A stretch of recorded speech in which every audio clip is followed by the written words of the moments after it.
It's Wednesday the 18th, and I'm in Genoa still. It's my second last night. I'm outside the Piazza San Lorenzo. Just been walking around in the afternoon, evening, having a look at the place. It's constantly alive in the mornings and the evenings, so I thought I'd do a little vlog from here instead of in the studio. Today was basically a museum day. I try and, it's not my first priority. The first priority is just to walk around and see what there is and hear what there is. But obviously there's things to learn in museums. So I was fortunate today to go up to the Strada Nuova, which is a new street. New street was actually built in the 1700s. Genoa was very much ahead of its time in town planning. It was a big central power for a few hundred years. So up in there was 3 museums all wrapped up into the price of one, which is fantastic. Museo Bianco, Museo Rosso and Museo Turan. They're all interconnected, and several hundred years of history of painting, of architecture, of sculpture, etc. Everything, coins, ceramics.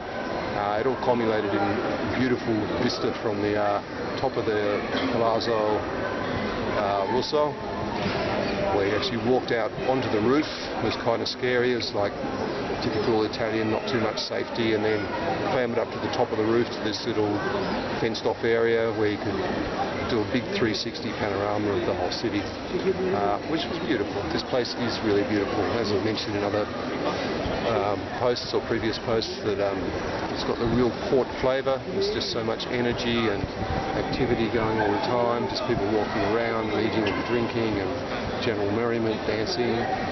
Yeah, true Italia flavour. Tomorrow being my last full day, I'm going to head out of town slightly, or about 5-kilometre walk to the biggest park here. I'm trying to get a little bit of the parks and nature, because although I was very fascinated with both the sounds and the general energy of the natural world, and in general in the cities in Italia, if you see a park on a map, you shouldn't get too excited. They look good, they look big, but if you go there, they're often, all the grass is either just overgrown because they don't bother watering it, which is fair enough for ecological reasons, or they've just ripped it out and it's just pebbles and trees. So whilst it's good to have green spaces in every city, they don't give so much. The flip side of this is some of the really big parks are World Heritage listed and within the cities as well. In Milano I stumbled across their version of Central Park, which is absolutely beautiful, and I'm hoping tomorrow that the Parco della Mura, which is the Park of Walls, is a similar thing. It looks like it's at least 15 square kilometres. It's got old castle ruins, fortifications, and yeah, walls. Genoa, from the sea to the mountains, rises very quickly, so whenever you turn a corner here you might be suddenly going up or down a flight of steps. I imagine getting up to this park, even though I haven't seen the topography, it'll be 5 kilometres walking pretty much straight up. Flip side of course is after a couple of hours looking around and recording whatever, I'll be walking straight down, so that'll be a bit cruisier.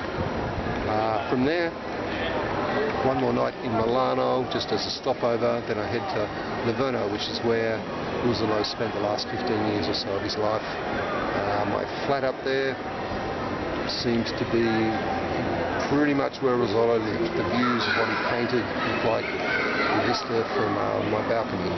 And again, the owner of the property I'm staying at is a bit of a local historian, as is so many people that I've met here.